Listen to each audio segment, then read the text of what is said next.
সাংবাদিক বন্ধুগণ, আজকে নবগঠিত এই জাতীয় সংসদের তৃতীয় কার্যদিবস ছিল। এর আগে 12 এবং 15 তারিখ আমরা বসেছিলাম, আর এবার এসে আমরা বসলাম আজকের এই দিনে।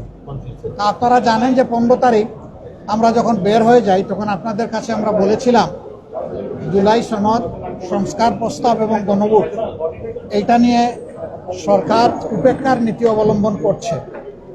আমরা 70% মানুষের গণভোটকে আমরা অস্বীকার করতে পারি না, অগ্রাহ্য করতে পারি না। নির্বাচনের আগে জনগণের কাছে আমরা কথা দিয়েছি, জনগণকে আহ্বান জানিয়েছি, জনগণ সাড়া দিয়েছে। আমরা সেদিন পয়েন্ট অফ অর্ডারের বিষয়টা উত্থাপন করলে মাননীয় স্পিকার বলেছিলেন যথারীতি নোটিশ সার্ভ করার জন্য।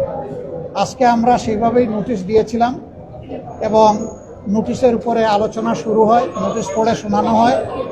তারপরে অনেক বাধা এসেছে, আপনারা হয়তো দেখেছেন, স্বাভাবিকভাবে না দেখার কথা না, দফায় দফায় বাধা এসেছে। সকল বাধা উপেক্ষা করে শেষ পর্যন্ত স্পিকার মহোদয় রুলিং দিয়েছেন যে এটা আগামী 31 তারিখ 2 ঘন্টা এটার উপরে আলোচনা হবে। এরপরে আলোচনায় কি হয় আমরা দেখব ইনশাল্লাহ। তবে আমরা আশা করব যে এখানে সরকারি দল তারা আমাদেরকে সহযোগিতা করবেন। আমরা সকলেই অঙ্গীকারবদ্ধ ছিলাম যে অর্ডারে জাতীয় সংসদের নির্বাচন হয়েছে সেই একই অর্ডারে গণভোটও অনুষ্ঠিত হয়েছে। একটা জায়েজ আর একটা না জায়েজ এটা হতে পারে না। জুল হারাম আর গুস্ত হালাল এটা হওয়ার কোনো প্রশ্নই উঠে না। যদি নাজাইজ হয়, দুইটাই নাজাইজ হয়ে যাবে। এই সংসদ স্বাভাবিকভাবে গঠিত হয়নি, একটা বিশেষ প্রেক্ষাপটে অনেক ত্যাগ এবং কুরবানি, অনেক রক্তের উপর এই সংসদ গঠিত হয়েছে। তো আমরা এখন অপেক্ষায় আছি, 31 তারিখ আলোচনা হবে, আলোচনায় আমরা অংশগ্রহণ করব। আমরা আশা করব জুলাই চেতনাকে, জনগণের আকাঙ্ক্ষাকে, 70% মানুষের দেওয়া ম্যান্ডেটকে সরকারি দলও সহযোগিতা করে এটাকেও গ্রহণ করে নেবে এবং এর মধ্য দিয়ে এই সংকট অবসান হবে ইনশাআল্লাহ।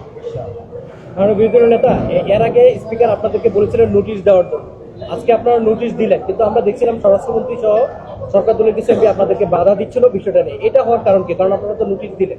আসলে সমস্যা হয়েছে কি, এই সমস্ত বিষয়ে ব্যাখ্যা দিবেন আইনমন্ত্রী, না হয় দিবেন প্রধানমন্ত্রী। আমরা তো এই বিষয়টা প্রধানমন্ত্রীর কাছেই চাই। তো স্বরাষ্ট্রমন্ত্রী সাহেব প্রথম দিন থেকেই সব বিষয়ে তিনি নিজে একটা বক্তব্য রাখেন। এমনকি দুঃখজনক হলেও সত্য যে স্পিকারের রুলিং দেওয়ার পরেও তিনি কথা বলতে চান।